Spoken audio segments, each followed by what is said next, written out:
team working here tried, and I think we succeeded in making it a very efficient process in terms of how quickly they got the works completed.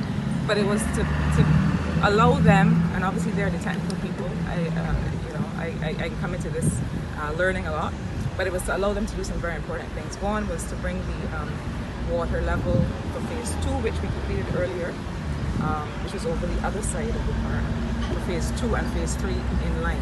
So obviously they were at 2 separate water levels, and the works that were necessary there were important to be able to do that. But the value that we were able to get from that is that a lot of the work that they did over there reinforced the bridge a little bit better.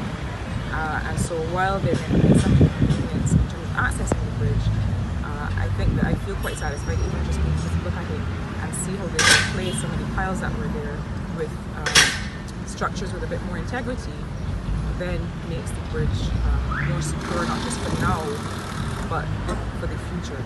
The other thing that's very important, that all of the work that we're doing on urban renewal and urban regeneration is not just about infrastructure. In fact, it's not only about infrastructure at all. It's about people. It's about the people who live in these communities and access this area. And so one of the other things that they're able to do is being able to address the sewage issue and the flow of sewage from Ellis Village and the community around here, to have it more efficiently go to the plant where it needs to go. And so that's another thing that they have been able to do and were able to do there.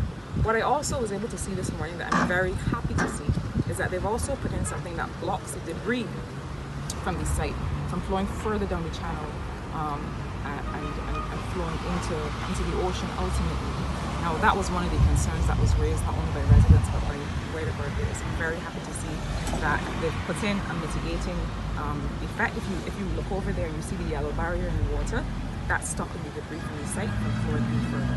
That's very important to us, and I'm glad that the team listened to us and understood that that was important to the communities to make sure that we walk the walk when it comes to environmental protection and climate, and that we are doing this work in the most environmentally friendly way.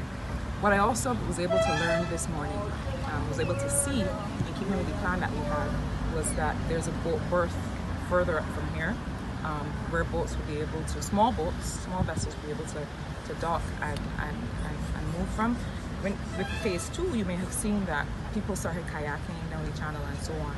So this for us, and hopefully for the community, is not just about addressing flooding issues.